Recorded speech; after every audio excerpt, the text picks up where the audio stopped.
Hello and welcome to Out the Gate. This is where you'll get the weekend's best racing intel in 30 minutes more or less. I reckon we'll hit the less mark this week. I'm your host, Alex Donnelly, joined as always by Racenet's Gilbert Gardiner. Hello, Gil. Welcome back, Alex. Great to have you back from Hong Kong. Yeah, it's absolutely great. I think I've finally sweated out all the sin from a week in Lang Kwai Fong and Wan Chai, but it was a good week, and hopefully he sweated out the sin from last week too. It's Mitch Cohen from Racenet. Hello, Mitch. No sin whatsoever. There wasn't many winners though, so let's hope that's a different story this week. Yes, of course. We do have Group 1 racing this weekend. It is the South Australian Derby at Morphettville, 2,500 metres. We are brought to you by Stockhead though, so that's a new sponsor on board for Out the Gate. We are brought to you by Stockhead. As said, we do have Gil running through the form at Bendigo. Mitch will take us through the Hawkesbury meeting, and we will take a deep dive on the Group 1 South Australian Derby. So plenty of racing going. Of course, there is group racing up in Queensland this weekend, and we'll touch on that later. But as always, we have the best bets, the Quaddie legs from those events, and of course, the news stories that you need to know that will be across Racenet this weekend. Make sure you do get around us on social media. It is at Racenet. Tweets, X, Facebook, and Instagram are also all there as well. And YouTube. Make sure you like and subscribe because any of the videos that we've popped up, a lot of the videos we did in the past week that Gil still hasn't seen, are all up there right now. First port of call this weekend is the Group 1 South Australian Derby at Morphettville. Time on a distance of 2,518 metres. That 18 metres could come into play this weekend if something's folding up late. Speed map up on your screen now. Gil, we've got a full field of 20. Favourite needs a scratching. We'll touch on him, don't worry, but single choice will go forward, you'd think, from his gate. Yeah, absolutely. Well, it seemed to work well for him last start, didn't it? In the Galilee Series final there at Caulfield, rolled forward, knew that there wasn't a lot of speed on and was able to dictate the race. Yeah, look, I think he'll have a little bit of company. I think that Silver Sister will want to be handy as well, as we can see. And yeah, look, I mean, what do you do with some of these fancied runners? I mean, they're out wide. Arabian Prince was one that sort of had no luck last start behind single choice and stormed home. Finally drew a gate, but it was the day he didn't want to be on the fence. Yeah, that's right. Yeah, in a slowly run race, made up a heap of ground. I'm not sure there's going to be a heap of speed here either, as you said, 2,500 metres. Yeah, a lot of these, some of these have run the trip before, not necessarily won at that distance. But yeah, look, I think it's single choice should be able to dictate. Now, whether he's good enough, like the pedigree says he shouldn't be able to do this. The pedigree said he shouldn't have won last start either, but he did. So he's going to put himself on the bunny, and yeah, he'll be hard to get past late. And as you say, we don't need it. I'm not on the favourite, but the favourite needs a scratching to get in. Yeah, exactly. And is there any word on any scratchings that we've heard of as of yet? No, nothing's crossed my desk. I haven't touched base with Tyler Maund, our South Australian correspondent, as yet. But it's a Group 1. I think the weather's fine, so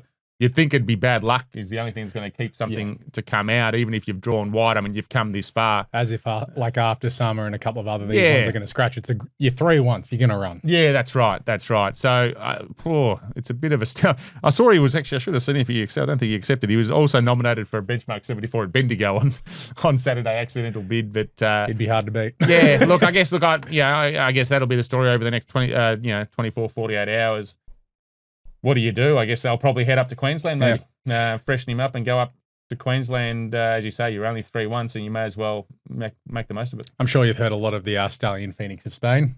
First time I've heard it. I'm a big pedigree buff, as the viewers know. So yeah, no, that's right. Well, an accidental bid, the second coming of Russian Camelot, all reports. So we'll see how he goes. Well, we're going to take a look at some of the replays. One of them will be accidental bids, but they are coming from everywhere. We're going to focus on the Galilee Series final and the Chairman's at Morphettville. So here is the Galilee Series final, and there's back on the inside. There is Arabian Prince, and up in front, of course, is single choice. You'd think out of this race before the barrier doors, you're like, well, you just want to be with Arabian Prince as well, back on sort of an even going and firm footing. He's going to be harder to beat, but well, Mick Kent can't draw barriers in these staying events in Adelaide as of late, can he? No. And Amazaki, the one the horse that's run third there, was sort of held up around the bend. I don't think handled the bend too well. You can see him there behind the, is that Jonich, I think it's called?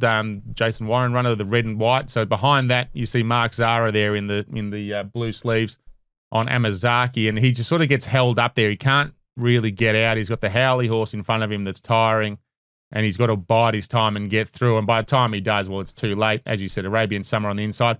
The widest runner there, Luna Force. That's also an emergency, I believe. Yep.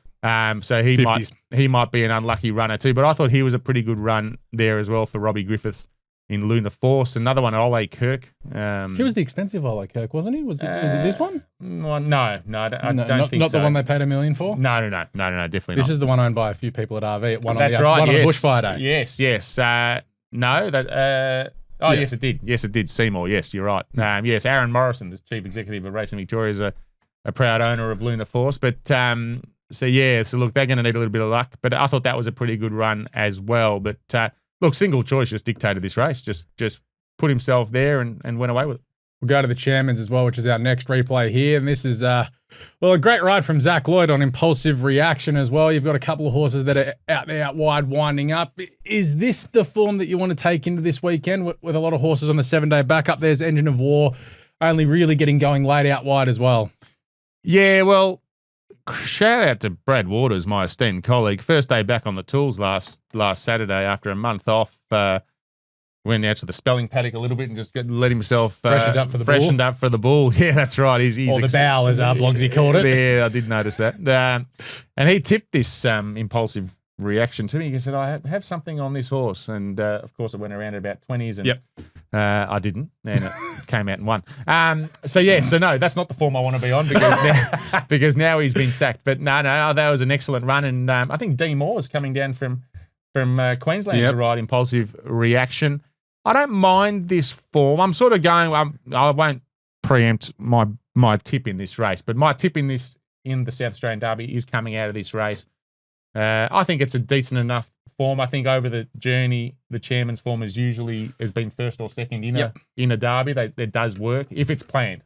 You're running here to then go and handle the 25 next week and maybe take a bit of that freshness out of the legs and go the trip. Well, here's, what's its name again? I've absolutely spaced on accidental bid. The grey horse in the Australian bloodstock colours, well, it's just about to hack up in a barra trial. And this is eerily similar to Russian Camelot because even though Russian Camelot was scratched at the gates at Caulfield, which is why I had to go to Pakenham, kick their heads in and then kick their heads in the Derby. And this is bloody impressive at your second start in Australia. Ears pricked, just jogging through the line. If he gets a run, he's going to be hard to beat. Yeah, look, no doubt. And he's in the right hands, isn't he? If the stable wouldn't put him into a race like this unless they were sort of confident that he could get the job done. I mean, it is a long, they're all three. I mean, they're all basically, Group 1 derbies are basically benchmark 70s anyway, so the form sort of stacks up in a way. I mean, but it is if you look at it on weights and measures, it's a big rising class. He had to do that to warrant a run in a South Australian Derby or a Derby Group 1. But it's more the stable and the connections. They know how to find a good horse. And, look, hopefully all power to them if they can get a run. Otherwise, plan B. Yep. And we've also got a couple of nice fillies in this race. Like Strictly Business obviously won the VRC Oaks in the spring. Silver Sister smashed them in the St. Ledger. And Mitch, after summer, coming out of the ATC Oaks is the way you're leaning in this. We'll throw to you now. Yeah, a bit of Sydney form. I will admit the draw is terrible for after summer, but I think the Sydney form just stacks up anywhere it goes, particularly out of the Sydney Carnival. We've already seen Panova go over there, finish sort of back in the pack of 4 lengths off the winner in that Vinery, which after summer with a bit more luck and maybe a protest on her side, she probably wins that Vinery. She wasn't far away in the Oaks behind Oh Hope Wins, so... yeah, happy to be with her. She's got the runs on the board. She's rock hard fit. We know she runs the trip well, so we'll go with her. Just on the favourite, if he does get in the field, I think the best horse of Phoenix of Spain in the country must be the Sydney Cup runner-up, Solar Spain. He's out of the sire, so we know he'll certainly run the trip as well if he gets in the field. Look at that, bit of breeding knowledge there. I'm still getting over Solar Spain in the Sydney Cup, so thanks for bringing that up. Mitch, you're jumping off after summer. Yes. Yeah. No, I think I'm sticking with the Autumn Sun progeny. So I'm going after summer. I'm going into the Autumn Mystery. Have you got a share in the Autumn Sun or a Autumn Sun somewhere? No. That's a bit out of our price range. Yeah. My middle name's not Massara or Arrowfield. No, look, I'm just sticking with Autumn Mystery. I mean, I was on him for the Victoria Derby last spring. He's a horse of my. To be fair, I like the story. I like Rory Hunter. I like what he's doing with this horse. I love the little pony that Autumn Mystery travels with. I can't think of its name now off the top of my head, but I just think it would just be a great story. And, it's not quite Dennis Pagan winning a VRC Derby, but what a great story for Rory Hunter, family stable, Mornington, to come out and win a Group 1 with this horse who, he has prepared beautifully over the last 2 seasons. I mean, this horse ran, if memory serves, in the Blue Diamond. I think so, yeah. Yeah, so like, so he's nurtured this horse. He always said this horse would get better as he gets older, as he furnishes. He just hasn't drawn well this campaign. I mean, his runs haven't been bad. Yep. He was never going to win last Saturday in that Chairman's. I mean, he was out the back, hooking wide, just never in a position to win that race. You saw the favourite cut back on, not the favourite, the winner cut back on the inside and win. I think on this occasion, he's actually drawn well. Brad Rawiller riding at 56.5 kilos. No, that's going to be an effort there, which you'll read all about later in the week in the Herald Sun and Racenet. Look, I'm just sticking with him. I just think we know he'll run the trip. He was sort of a bit unlucky there in the VRC Derby last spring. I think he's just building nicely, and this just looks like a nice target. Yep, I don't mind it. Okay, and it is a wide open field as well. There could be 5 or 6 horses, you say to me, that can win. I'll be like, oh yeah, that makes sense. Well, his best win at Caulfield, just to touch on last campaign, was, I think, he drew inside. Well, certainly it was Blake Shin rode him. I can't remember the race. The 2,000-metre Derby lead-up. Yeah, and he was sort of smothered up. Barrier 2. And he just pulled himself through the gap. And like Shin, yes, it had Blake Shin on, who did the steering through the hole, but the horse still had to go through the hole. Yeah. And that was probably his most dynamic performance to date. And you look at this, Barrier 3 could get a similar run in what could be a slowly run race. Put him to sleep. Hopefully he jumps well, because he has got that tendency to sort of be a little bit further back. But if he can jump sort of with them, be within striking distance, saved up for a run, I think he could deliver. And as you said, I mean, you could throw a blanket over this field. About 10 of them could win. Silver Sister backing up 7 days. They were looking at the Phillies Classic, which I think is next Saturday. Group 3, 2,500. Obviously, clearly she's bounced through that run last Saturday. I mean, she absolutely when you win a St. Ledger by 100 yards, yeah, I think you should run in this. Yeah, she throttled them, and it was a great opportunity backing up, and away she goes.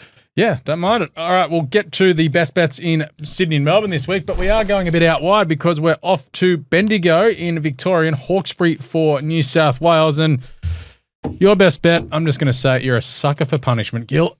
Well, I tipped him. I am loyal to a fault on occasion, but I tipped him. As seen by the North Melbourne Kangaroos. Well, that's right. No. That last week's side note, that arc thing, my God. That's all right. That's in the past. We go forward. Yes, Golden Mile. Well, as we know, I did like tipping my best bet in the feature. I found this quite a decent tricky little race, to be fair. There's basically, again, throw a blanket over a lot of these. You're not really sure.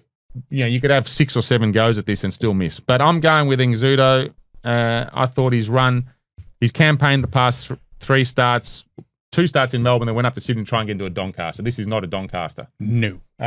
So all he has to do is bring back that form from even 2 starts ago in Sydney, and he'll come out and win this. Great ground. We've had dry weather, so you'll get the perfect conditions. Yep. He's drawn well, and he was in a race last Saturday, if memory serves, and they scratched him, and they've held him over for this, and I think he gets his opportunity. So I'm going with Exudo. Just needs to hold form. Just forget last start, and if you look at that, the runs prior are certainly strong enough. What do we know about Zaran, who's first up for Mar? Very expensive import, last seen in the Irish Champion, and I already know, and I know we're talking 7 months away, but I think he's 30s in the Melbourne Cup. Yeah. Well, yes. No, Caulfield Cup, Caulfield Melbourne Cup type horse. Yes, very well credentialed, very expensive. Ex-Aga Khan. Still a stallion. And basically this will be the start of, we'll probably see this horse basically once a month over the next 6 months. Bendigo, beautiful open track, nice big spacious track. Should get every opportunity. Is he wound up enough to win? Want to jump out on debut possibly, but look, I think he'd be one you'd be looking up once you get over 2,000. We'll go to Hawkesbury. Mitch, your best bet comes up in race number 7, the Hawkesbury Crown. Big day of 10 races there for their feature meeting.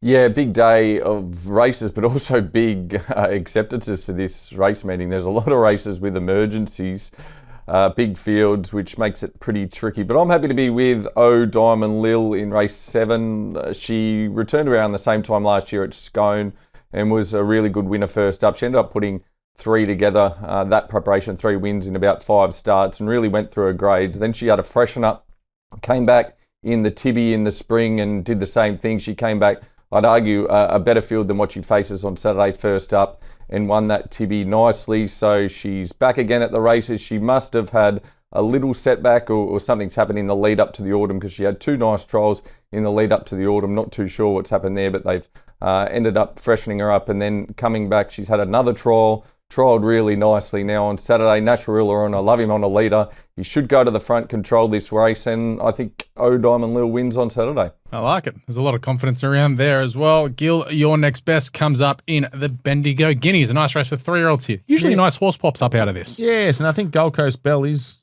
one of those. I think she's a very nice horse. She won arrogantly last start at Caulfield. She's won 3 of her past 4. She's been runner-up twice. I mean, you can't fault the consistency there. Drawn wide, again, probably shouldn't matter too much.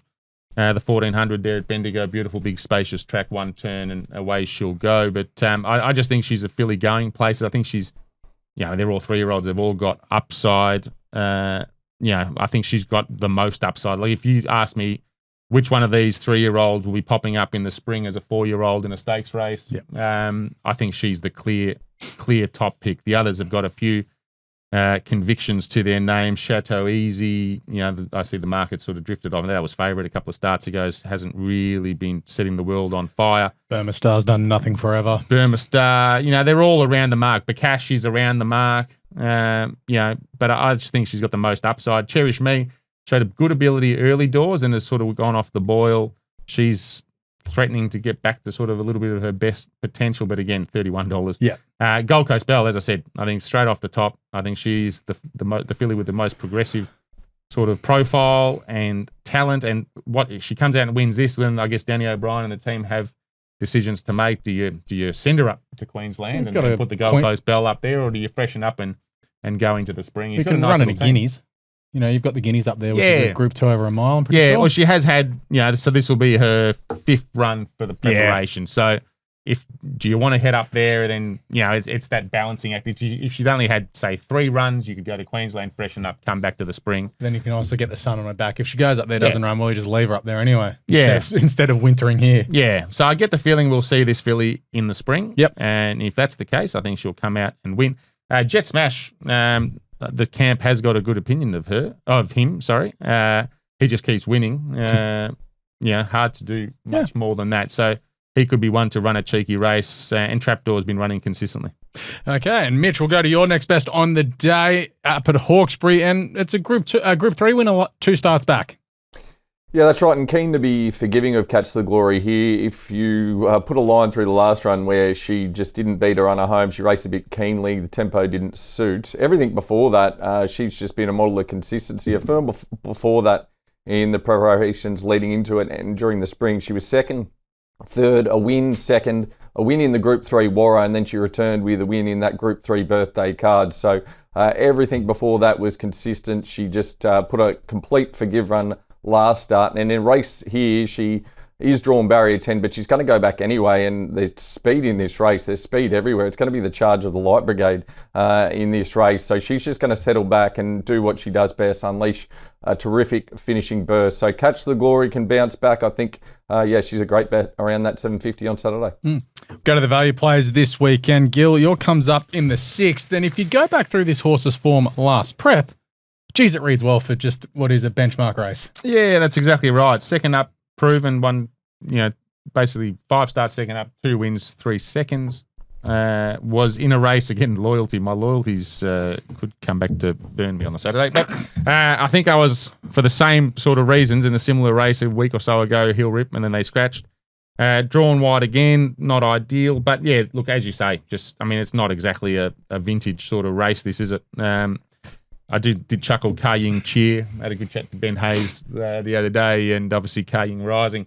When I ran the numbers, $28 million for Car Ying Rising, and Car Ying, the same owner, has got Car Ying Cheer. He's pocketed $90,000 out of 3 wins in Australia. So that's not a bad effort. You need to have the little one that sort of brings you down a little bit as well. So yeah, that's right. Yeah, and if that's the little one that brings you down, you're doing all right. Yeah, if I've got a little one, we just sold a filly that earned $2,000. So if 90,000's a little one, yeah. Imagine when you get the update coming through your email. You got the update coming from Lindsay Park. Car Ying Rising. Oh, yes, okay. Here we Yeah. go. Don't worry about that. Then Car Ying Cheer. Oh, here we go. Yes, anyway, so I'm sure those bills would be great. But no, that's a great The story. owner doesn't even speak English, so No. the boys could say anything and he'll be fine. Yeah, that's right. So now, look, as I said, I'm taking a little bit of a swing only because I'd kick myself. I thought Hill Rip had found a nice race a couple of weeks ago and was held over for track conditions, I dare say. I'd kick myself if he came out and won. So I've sort of got to go. I think it's a hard enough race. I think Zappo could bounce back. Zappo is probably the horse to beat if you were genuinely going for a best bet. Duchess, who just keeps running well, goes back, runs on. So it's not an easy race by any stretch of the imagination, but I just think Hill Rip, strong gelding, I think he could come out and run a cheeky race. We'll go to yours, Mitch, your value play. A group winner last preparation and a winner second up.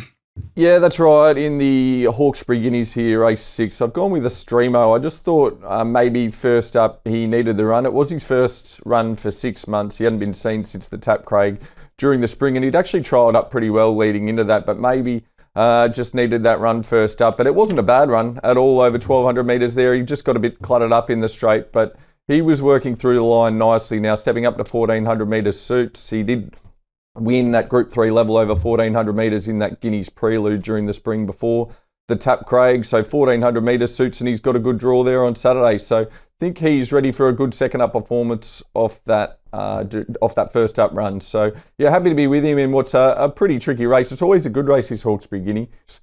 Generally, like a good horse will win this race, or a horse that's heading towards Queensland will win this race, and it turns out to be a pretty good horse. And I think Estremo might be the one on Saturday. Can you name the best winner of the Hawkesbury Guineas? I can. Chautauqua.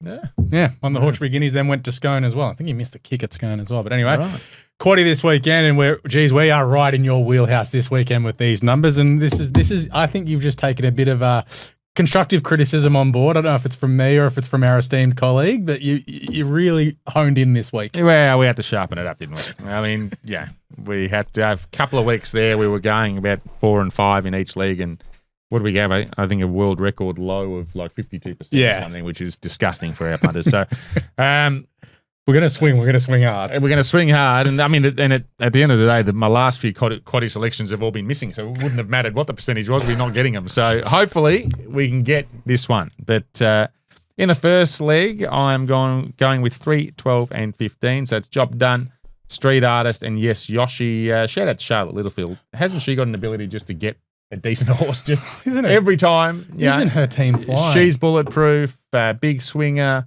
Mow down, like these are Concord Connie. Well, then, yeah, that's right. So, and then all of a sudden, Concord Connie comes out and whacks him at Flemington last week by 6, and she has another winner on the card as well. And then she's going to unleash this Yoshi, an unbeaten 3-year-old gelding. So, shout out to Charlotte Littlefield doing a great job down there at Pakenham. I think Street Artist has probably got. The problem is, he had to be gelded because he wasn't that great between the ears. So I think he's the best horse in this field if he actually gets it worked out. And Job Done was another one. He copped a whack on the nose at Mornington in the home straight the other day too. Like he was about to make his run, and the jockey to his inside, going to give one around the hindquarters, smacked him over the nose. All right. Okay. Well, they've always had a good opinion of him. He might find himself on digital soon. Well, no. I think he's a proper horse. But anyway, You'll need to make some money back. They spent about $30 million last night. Well, I think Glenn McFarlane, our esteemed colleague, might have had an opportunity to buy into Street Artist. It has now, just side note, this will come out before, not enough time, obviously, for this afternoon's Wagga Town Plate. Has Macca just let you know that he snuck one over the border? Ruta Royale. Who's been well backed into favourite in the Town Plate this Arvo, and no word. Oh, no, he's been telling us. Okay. Been telling us, yeah. And he might also win a Wangoon next week. Oh. So he's just knocking off the provincial, the carnival, the country carnival sprints, Macca. Carnival King. Man of the people. Man of the people he is, but he's not, I can assure you he's not at Wagga. I'm pretty sure he's upstairs. Yep. And I don't believe he's going to be in Warrnambool next week. They should be at Wagga, go out the back, have a couple of cans. It's a great day. I've skipped Wagga for the first time in 15 years. All right, well, I'll tell you what, maybe we should have a segment here about your tips because you seem to have some inside knowledge on Wagga meetings. So our viewers, if we don't get a tip out of you by the end of this, we might have to look at the form revisit this. But no, look, back to the Quaddie. We're boring people senseless here. Bendigo Guineas, second leg of the Quaddie race 8. Gold Coast Bell, 1 out. Bang. 1 out, bang, comes out, wins, arrogant by 3 lengths.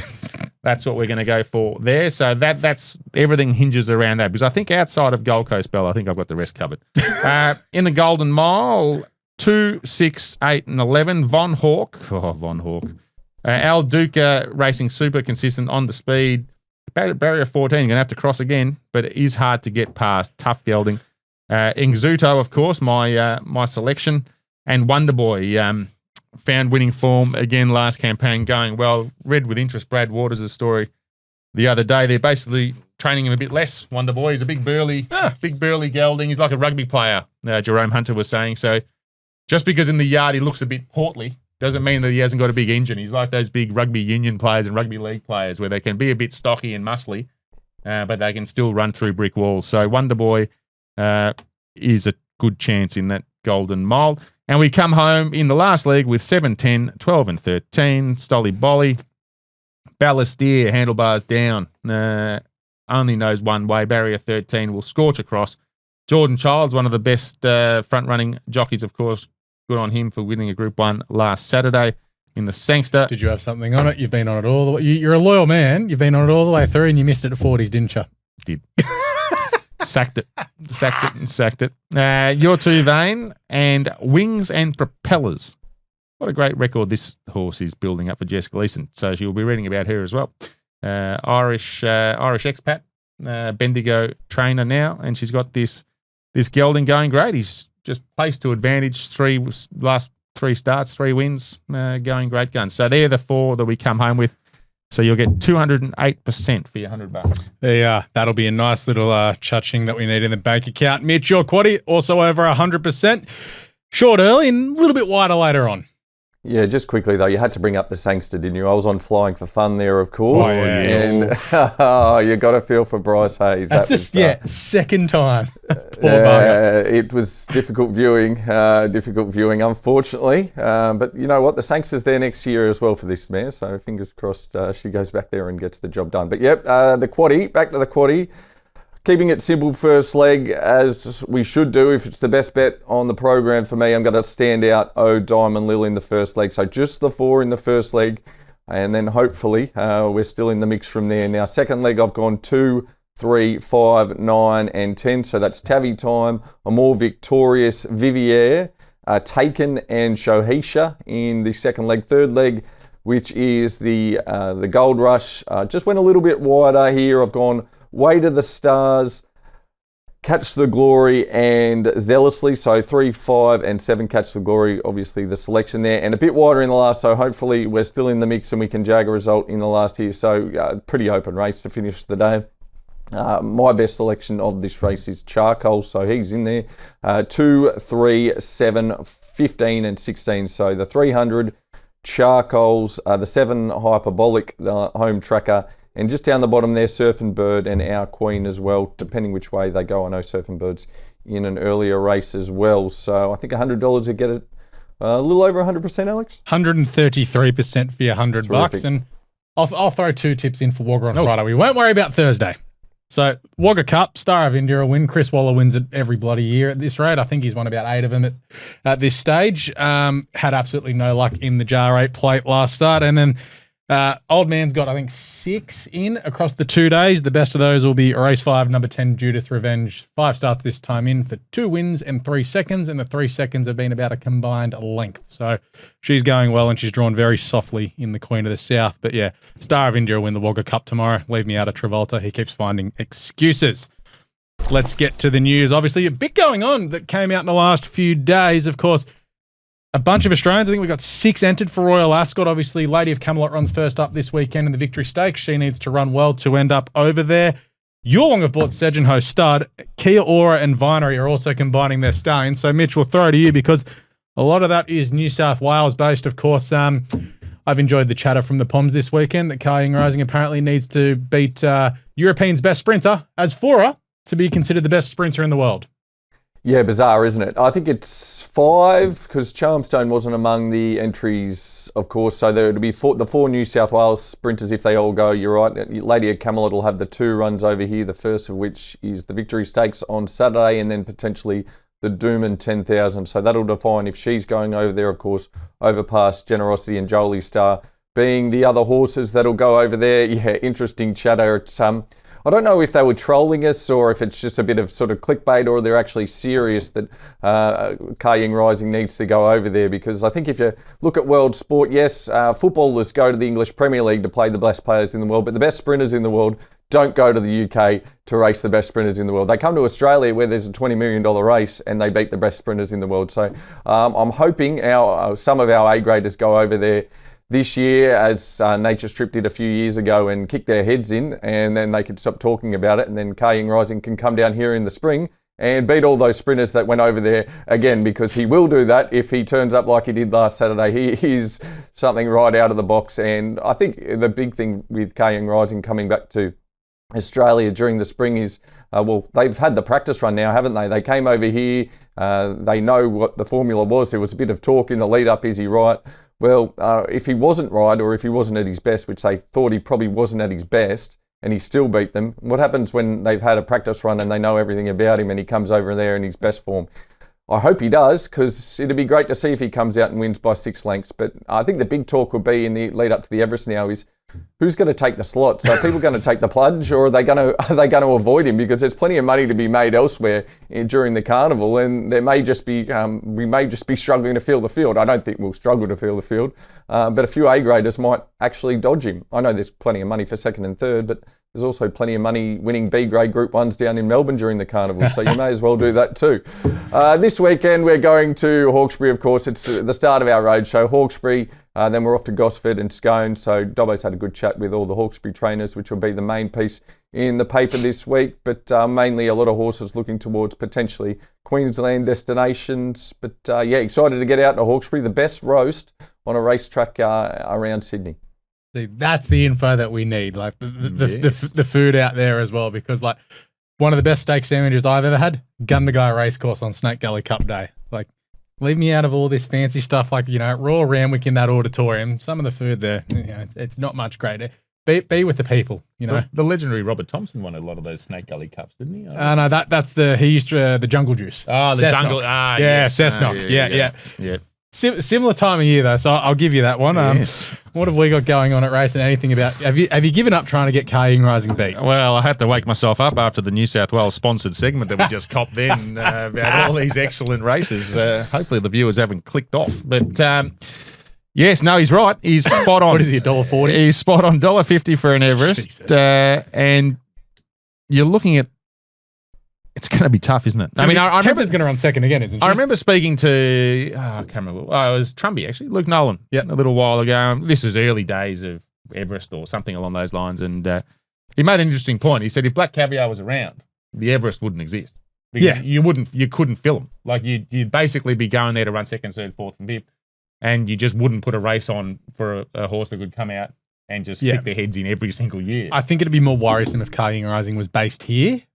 Yeah, that's right. Whereas you've still got the travel, and we may get a heavy 57, and there was the talk about him before. If he was based here, you'd be like, oh, what are we doing? Yeah, well, I'll tell you what, it's at his mercy. I must admit, after last Sunday, I think he's done enough. You want to know the funniest thing? I think he's done enough. I think I'm on board. I'm on board the Kaying. It's only taken 20 straight. Well, and another track record. Well, you got to prove yourself, Mitch. You can't just win one race and think that you've done it all. But I think he's certainly. I'm still a Black Caviar. I still have Black Caviar number one. I think what she was able to do is next level. I think he's kicking the same heads in over there, but I think looking at what is before him, and you're right. I mean, I just can't see. Better. I can't. I was blown away. Yeah, I mean, he's only 5? Yeah. So he's got 2 or 3 more years left, and you're looking at the perspective. You know, you look at these futures markets, and there's not really a horse there that will rival him. Tempted run second. Jimmy Star. Disappointing autumn. Yeah. The funny thing about Sunday was, because obviously they don't flash the time up straight away. A few of us were just standing around watching. It took him a couple of strides to get going. They'd gone slow early. We're like, oh yeah, that was just okay. Boom, track record. Yeah. And we're like, what? Like, it was unbelievable. Yes, no, he's done a good job. Yeah. All right, so what are we doing in Racenet this weekend? A lot going on. Well, we've had the New South Wales hour, so now we'll do the Victorian hour. So we've got the race dates our viewers would have seen. Our viewers in the Herald Sun today, and online, of course, Racing Victoria has put out their calendar for the year. So we're entering the Twilight Zone. I like the headline, actually, by our subs. Yep. Did a great job. So a lot more Twilight racing down here. That's when the punters and the customers, I love that, punters and customer demand. Aren't we the same thing? Yes, but yeah, so anyway, so a lot more. Last year we had 17 Twilight meetings. This year it's double that. So it'll be, or next season, rather. So yeah, so that'll be interesting. That's sort of when everyone, I guess, gets home from work and starts getting on the punt. So we got a bit of that. Brad Willer, had a good chat to Brad Rawiller. He's, of course, riding Autumn Mystery. His last Group 1 was during the COVID era when he was over in Perth. He had a little stint over there. So he's, he's weekend hustler. He's ridden, off the top of my head, he'd be up around 30 Group 1s. Proven big race jockey. Absolutely, in the X1 year. Yeah, and he's always struggled with his weight, and to get down to 56.5 kilos. And he only really found out about this ride during the week. So we've got a bit of the backstory there of how this is all unfolded. He was actually expecting, he's a Bendigo native. Yep. He was expecting to have a full book of rides at Bendigo, go back at a family reunion sort of stuff, and a Group 1 opportunity has arisen. And so he talks us through the preparation of him getting down to 56.5. He hasn't ridden 56.5 for 2-3 years.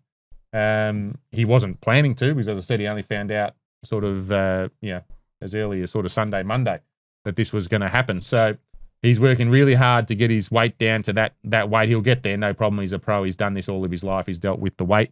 Danny O'Brien, had a good chat to him, obviously, about his Derby runner as well as Gold Coast Bell and Jet Smash.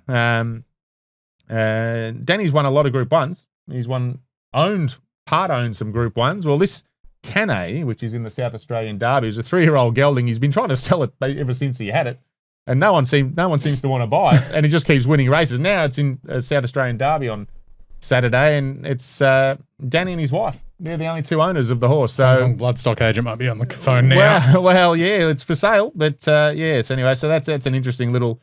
As I said, he's had little shares in horses, but this will be the first time he's owned a horse outright. Yeah, and he could become an outright Group 1 winning trainer. Yeah, don't mind it. So make sure you head to Racenet to read all of that. Of course, plenty of stuff coming your way as well with the Queensland Carnival as well.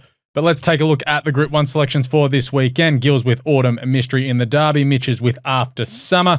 Best bets at Bendigo and Shuto, Gold Coast Bell and Hill Rip. While at Hawkesbury, Mitch is with Catch the Glory, O'Diamond Lil and Estremo there. Make sure you follow the boys on socials. Gil is at Gilbert, Gardiner, Mitch is at Mitch RW, Cohen, and of course we are at Racenet Tweets.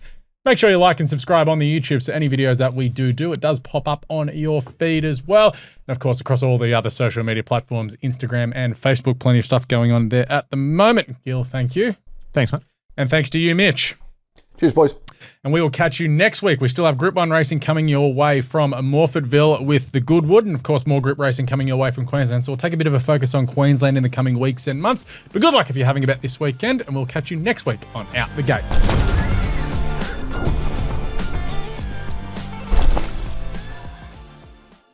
What are you really gambling with?